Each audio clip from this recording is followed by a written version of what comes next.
بسم اللہ الرحمن الرحیم۔ ابتدائے سحر کے ساتھ میں ہوں قاسم عباس عباسی۔ ہماری قرآن سیریز پر ویڈیوز وغیرہ چل رہی تھی۔ آج ہمارا تیسرا پارہ ہے۔ 30 پاروں میں سے آج تیسرے پارے کی ہم آپ کے سامنے خلاصہ رکھیں گے کہ اس میں اللہ رب العالمین نے کیا کلام فرمایا ہے۔ سب سے پہلے یہ اس پارہ جہاں سے شروع ہوتا ہے وہاں اللہ رب العالمین یہ فرماتے ہیں کہ ہم نے بعض رسولوں کو بعض پر فضیلت عطا فرمائی، اور پھر اسی کے ساتھ ساتھ جو دوسری آیت مبارکہ ہے وہ ہے آیت الکرسی، جس کی فضیلت اللہ رب العالمین نے بیان کی۔ رسول پاک صلی اللہ علیہ وآلہ وسلم نے اس کو جس طرح حضرت کعب رضی اللہ تعالیٰ عنہ سے ایک مرتبہ فرمایا کہ کعب، قرآن حکیم کی سب سے بڑی آیت مبارکہ کون سی ہے فضیلت کے لحاظ سے؟ تو حضرت کعب رضی اللہ تعالیٰ عنہ نے کہا کہ اللہ اور اللہ کے رسول صلی اللہ علیہ وسلم بہتر جانتے ہیں۔ پھر نبی کریم صلی اللہ علیہ وسلم نے بار بار اصرار فرمایا، تو اس کے بعد حضرت کعب نے یہ کہا کہ آیت الکرسی۔ تو رسول پاک صلی اللہ علیہ وآلہ وسلم نے اس پر انہیں دعا دی۔ تو یہ آیت الکرسی ہے۔ آیت الکرسی میں اللہ رب العالمین نے خود اپنی ذات کی نشانیاں بتائی۔ اللہ لا الہ الا ہو الحی القیوم لا تاخذہ سنۃ ولا نوم، یہ ساری کی ساری جو نشانیاں ہیں وہ آپ کے رب العالمین کی ہے۔ پھر اس کے ساتھ ساتھ یہاں پر جو دوسری بات ہوتی ہے وہ اسم اعظم کی بھی ہوتی ہے اسی آیت الکرسی کے مد نظر۔ پھر اس کے ساتھ ساتھ جو ہی آیت الکرسی مکمل ہوتی ہے، اس کی یہ والی آیات، تو اس کے بعد اللہ رب العالمین یہ فرماتے ہیں کہ تم میں سے میں نے کسی کو یہ اختیار نہیں دیا کہ وہ کسی بھی آدمی کو جبرن اسلام کی طرف لے کر آئے۔ دیکھیں، کوئی بھی آدمی ہے وہ سوچ سمجھ کر اللہ رب العالمین کو جان کر رسول پاک صلی اللہ علیہ وآلہ وسلم پر ایمان لا کر جس وقت وہ اسلام کے اندر داخل ہوگا تو وہ اسلام کی ہر ایک چیز پر عمل کرے۔ لیکن اگر آپ اس کو جبری طور پر مسلمان کرتے ہیں تو وہ آدمی نہ اللہ رب العالمین کی مانے گا تو نہ رسول پاک صلی اللہ علیہ وسلم کی شریعت پر عمل کرے گا۔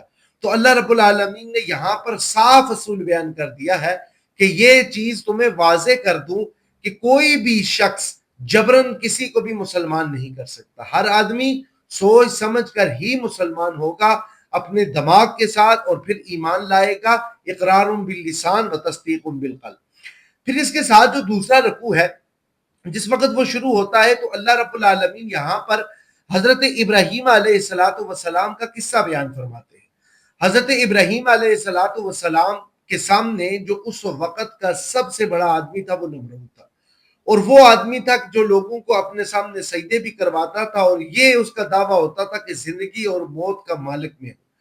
حالانکہ حضرت ابراہیم علیہ السلام نے اس کو رب العالمین کی بہت ساری نشانیاں بتائی، جس طرح قرآن حکیم میں خود حضرت ابراہیم علیہ السلام یہ فرماتے ہیں کہ میرا رب تو وہ ہے جو مشرق سے سورج کو طلوع کرتا ہے اور مغرب کے اندر غروب کرتا ہے۔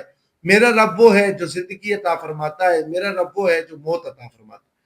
لیکن اس کے باوجود نمرود جو ہے وہ اپنی اس فرعونیت پر قائم رہا جس پر یہ تمام کے تمام لوگ قائم اور دائم تھے، کیونکہ ہر ایک کو اپنا جو منصب ہے وہ چھوڑ کر ایک نبی پر ایمان لانا انہیں کوفت محسوس ہوتی تھی۔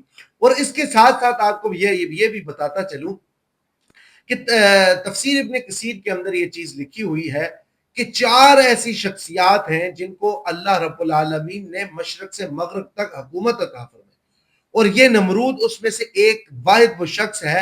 حالانکہ یہ کافر ہے لیکن اللہ نے اسے بہت بڑی سلطنت عطا فرمائی۔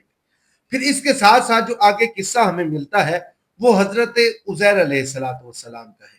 قرآن حکیم نے کیونکہ یہاں پر نام نہیں بیان کیا تو اسی لیے جو مفسرین کرام نے ان میں اختلاف پایا جاتا ہے، آیا وہ نام جو ہے وہ حضرت عزیر کا ہے یا حضرت ذوالقرنین کا، کہ وہ جس وقت اس بستی سے گزرتے ہیں جس پر اللہ نے عذاب کو بھیجا ہوا تھا، تو وہ یہ کہتے ہیں کیا اللہ رب العالمین ان کو دوبارہ بھی اٹھائیں گے، اور اللہ رب العالمین کس طرح ان کو دوبارہ اٹھائیں گے؟ تو پھر اللہ رب العالمین نے یہی چیز ان پر کی کہ اللہ وہ جس وقت آرام کے لیے بیٹھے تو اللہ رب العالمین نے انہیں نیند عطا فرمائی، اور وہ نیند کم سے کم 100 سال کی تھی۔ اور وہ جس وقت چل رہے تھے، جس راستے سے جس بستی سے جا رہے تھے، تو ان کے پاس ایک گدھا تھا جس پر وہ سوار تھے، اور اس کے ساتھ ساتھ ان کے پاس کھانا تھا۔ یہاں اللہ رب العالمین نے جس وقت ان کو 100 سال کی نیند عطا فرمائی اور اس کے بعد جس وقت جگایا تو پھر پوچھا مجھے یہ بتاؤ کہ تم کتنا عرصہ سوتے رہے ہو؟ تو انہوں نے کہا جی کہ میں آدھا دن یا پھر چند ایک گھنٹے سویا رہا ہوں۔ تو اس کے بعد اللہ رب العالمین نے فرمایا نہیں بلکہ تم 100 سال تک سوئے رہے ہو، ذرا اپنے کھانے کی طرف دیکھو۔ تو جس وقت وہ اپنے کھانے کی طرف دیکھتے ہیں تو وہ کھانا اسی طریقے سے تر و تازہ تھا، لیکن پھر فرمایا کہ اب تم اپنے گدھے کی طرف دیکھو۔ جس وقت وہ گدھے کی طرف دیکھتے ہیں تو ان کو صرف گدھے کا ڈھانچہ نظر آتا ہے اور کوئی بھی چیز اس پر موجود نہیں تھی، یعنی اللہ رب العالمین نے گدھے کو مار دیا تھا، اور اس کے بعد اللہ رب العالمین نے دوبارہ اس گدھے کو زندگی عطا فرمائی، اور اس کے بعد یہ فرمایا کہ ذوالقرنین جس طرح تم یہ چاہتے تھے کہ اللہ کس طرح زندگی عطا فرمائے گا تو میں اس طرح زندگی عطا فرماؤں گا۔ تو پھر اس کے بعد جو اگلا رکوع ہے اس کے اندر اللہ رب العالمین نے مال خرچ کرنے والوں کے متعلق یہ فرمایا۔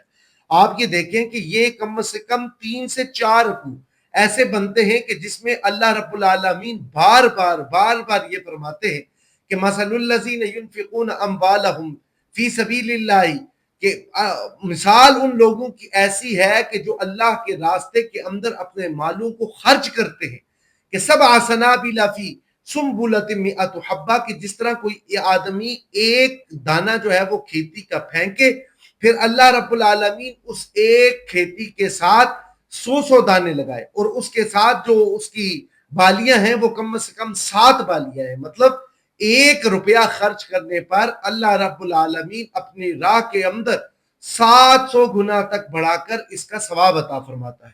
تو یہ قرآن حکیم میں اللہ رب العالمین نے بار بار اس طرف اشارہ فرمایا اور بار بار یہ لوگوں کو کہا کہ تم اپنے پسندیدہ مالوں میں سے خرچ کرو، کما کر خرچ کرو، کاروبار جو کر رہے ہو، اور بالخصوص یہاں کاروبار کا بھی ذکر ہے کہ جو مال تم کاروبار کے ذریعے کماتے ہو اس کو تم اللہ کے راستے کے اندر خرچ کرو، اور اللہ رب العالمین جو خرچ کرنے والے لوگ ہیں ان کو پسند فرماتا ہے، اور یقیناً ہمیں اپنے مالوں کو خرچ کرنا چاہیے اللہ کے راستے کے اندر، اور یہ سب سے بڑی نیکی ہے۔ پھر اس کے بعد جو اگلا رکوع ہے اس کے اندر اللہ رب العالمین نے جو ربا ہے اس کو حرام قرار دیا ہے۔ اب ربا کیا ہے؟ ربا سود کو کہتے ہیں، سودی معاملات کو کہتے ہیں، سودی لین دین کو کہتے ہیں۔ یہاں اللہ رب العالمین نے سورۃ بقرہ کے اندر اس چیز کو واضح فرما دیا ہے کہ میں نے یہ چیز یاد رکھو کہ سود کو حرام قرار دیا گیا ہے۔ رسول پاک صلی اللہ علیہ وآلہ وسلم کے حدیث ہے، اللہ کے رسول صلی اللہ علیہ وسلم نے فرمایا جو شخص سودی معاملات کرتا ہے، جو سودی لین دین کرتا ہے، چاہے سودی لین دین کرنے والا شخص ہو یا لینے والا شخص ہو، جو اس پر گواہ بھی بنے گا اللہ رب العالمین اسے کبھی معاف نہیں فرماتے۔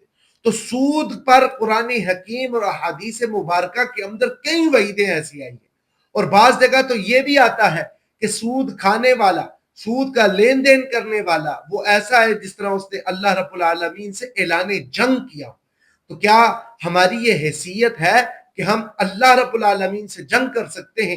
اور جس وقت ہم اللہ سے جنگ نہیں کر سکتے تو اس کا یہ مطلب ہے کہ ہم سودی لین دین، کوئی بھی سودی والا معاملات ہو، ہم اس سے کجا دور رہیں، جتنا ہو سکے اتنا دور رہیں۔ اگر ہم دور رہیں گے تب ہماری بخشش کا ذریعہ بنے گا۔ حالانکہ اللہ نے واضح یہ فرما دیا ہے سود پر کوئی بھی اگر تم مال دیتے ہو یا لیتے ہو یہ اللہ کو سخت قسم کا ناپسندیدہ ہے۔ پھر اس کے ساتھ ساتھ اللہ رب العالمین نے جو اگلے رکوع کے اندر ارشاد فرمایا ہے وہ قرض کے متعلق یہ فرمایا ہے کہ اگر تم میں سے کوئی آدمی کسی دوسرے آدمی کو قرض دے، قرض حسنہ، ٹھیک ہے، تو اس پر سود نہیں ہے کہ میں مثال کے طور پر اگر کسی آدمی کو 1,00,000 روپیہ دیتا ہوں اور میں یہ اس بندے کو ضرورت تھی اور یہ کہتا ہوں کہ 6 مہینے بعد تم نے مجھے واپس کرنے ہیں تو میں 1,00,000 ہی واپس لوں گا۔ 1,00,000 کے ساتھ اگر میں 1 روپیہ بھی لیتا ہوں تو یہ سودی لین دین کے اندر آئے گا، تو سود یہ میرے پورے اس مال کو حرام کر دے گا۔ اس چیز کو آپ نے یاد رکھنا ہے کہ یہاں پر اللہ نے فرمایا کہ اگر تم کسی کو قرض دیتے ہو تو یہاں اصول یاد رکھ لیجئے کہ تم کم سے کم گواہوں کی موجودگی میں تحریراً اس جو لین دین کے معاملات ہیں قرض کے اس کو لکھ لو، اور گواہوں کے متعلق اللہ رب العالمین نے فرمایا کہ اگر کوئی آدمی کسی شخص کو گواہی کے لیے بلائے تو وہ آگے سے بالکل بھی انکار نہ کرے، بلکہ وہ اس کا گواہ بنے، اس کے معاملات لکھیں اور وہ معاملات لکھ کر اپنے پاس رکھ لیں، محفوظ رکھ لیں، تاکہ کیا ہو بعد میں اس کو یاد کرواتے رہیں۔ پھر اس کے ساتھ ساتھ یہاں اللہ رب العالمین نے یہ بھی فرمایا کہ اگر کوئی آدمی کسی کو بھروسے پر کوئی قرض دیتا ہے، بھروسے پر کوئی پیسے دیتا ہے، تو وہ دیانتداری کا مظاہرہ کرے۔ یہ نہیں ہے کہ اگر اس کے پاس کوئی گواہ نہیں ہے تو وہ تمام کی تمام اس کی نیکیوں کو بھول جائے، اس کے مال کو ہڑپ کر لے۔ تو یہاں پر اللہ رب العالمین نے دیانت کا لفظ فرمایا ہے، ارشاد فرمایا ہے کہ تم دیانت کے ساتھ معاملہ طے کرو۔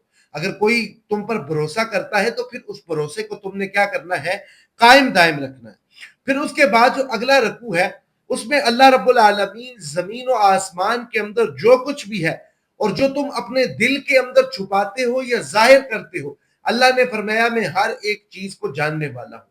اور یہاں پر احتیاط کرنے والی ایک اور بھی چیز ہے، کیونکہ یہاں پر اللہ نے یہ فرمایا کہ جو تم سوچیں اپنے ذہن کے اندر، دماغ کے اندر لے کر آتے ہو، میں ان سوچوں کا بھی تم سے حساب لوں گا۔ حالانکہ یہ چیز بالکل واضح ہے مسلمانوں کے لیے، مومنین کے لیے، ایمان والوں کے لیے۔ اگر ہمارے ذہن کے اندر کوئی سوچ آتی ہے، اگر وہ سوچ اچھی ہے اور ہم اس کا ارادہ کرتے ہیں تو ہمیں نیکی ملتی ہے۔ اگر کوئی غلط سوچ آتی ہے، وہ لکھا تو نہیں جاتا، لیکن اس کے باوجود اگر وہ ہم جب تک وہ کام نہیں کرتے تب تک وہ لکھا نہیں جائے گا۔ تو اس چیز کو آپ اپنے ذہن کے اندر رکھیں۔ بعض اوقات اگر آپ کسی کے بارے میں حسد کرتے ہیں، کینہ کرتے ہیں، بغض رکھتے ہیں، تو یہ چیزیں اللہ رب العالمین فرماتے ہیں میرے علم میں ہے، میں تو ان سے اس کا ضرور بضرور حساب لوں گا۔ تو اس کے ساتھ ساتھ جو آگے سورت آتی ہے اس سورت کا نام سورت آل عمران ہے۔ اور آل عمران جو ہے اس کے اندر دو گروہ ہیں جن سے اللہ رب العالمین مخاطب ہوئے۔ سب سے پہلے اہل کتاب، اہل کتاب سے مراد یہودی بھی ہیں اور نصرانی بھی ہیں، اور اس کے ساتھ ساتھ جو دوسرے لوگ ہیں وہ ہیں رسول اللہ صلی اللہ علیہ وآلہ وسلم پر جو لوگ ایمان لے کر آئے۔ تو یہاں اس صورت کے اندر ان کا کھل کر تذکرہ ہوتا ہے۔ اہل کتاب میں سے جو نصرانی ہے، عیسائی ہے، اسی صورت مبارکہ کے اندر مباہلے کا بھی ذکر ہے کہ جس میں وہ آ کر رسول پاک صلی اللہ علیہ وسلم کو مباہلے کی دعوت بھی دیتے ہیں۔ اور اس کے ساتھ ساتھ یہودیوں کا بھی ذکر ہے کہ کیسے وہ آیات کو چھپاتے تھے اور رسول پاک صلی اللہ علیہ وآلہ وسلم کو نیچا دکھانے کی کوشش کرتے تھے۔ اور یہ وہی صورت ہے جس کے اندر اہل ایمان والوں کو مخاطب کیا گیا۔ بہت سارے اصول ان پر لائے گئے، بہت ساری دین کی چیزیں ان پر بتائی گئی۔ انشاءاللہ وہ اگلی ویڈیو میں ہم آپ کے سامنے اس کا مکمل خلاصہ رکھیں گے۔ اب ہم یہ دیکھتے ہیں کہ یہ جو تیسرا سپارہ ہے اس کے اندر کرنے کے جو کام کیا ہے، خلاصہ اس کا کیا ہے۔ تو خلاصہ اس طرح سے ہے کہ اللہ رب العالمین نے فرمایا کہ میری جو وحدانیت ہے اس پر تم ہمیشہ قائم اور دائم رہو۔ وحدہ لا شریک لہ میں وحدہ لا شریک لہ ہوں، معبودیت کے اندر، ہر چیز کے اندر اللہ کو اپنا شریک پسند نہیں ہے۔ اس کے ساتھ ساتھ جو دوسری چیز ہے وہ سودی لین دین ہے، وہ سودی معاملات ہے۔ کوئی بھی آدمی سودی اگر کاروبار کرتا ہے تو وہ اس کو ترک کر دے، سود کے اگر وہ لین دین کرتا ہے تو اس کو وہ ترک کر دے۔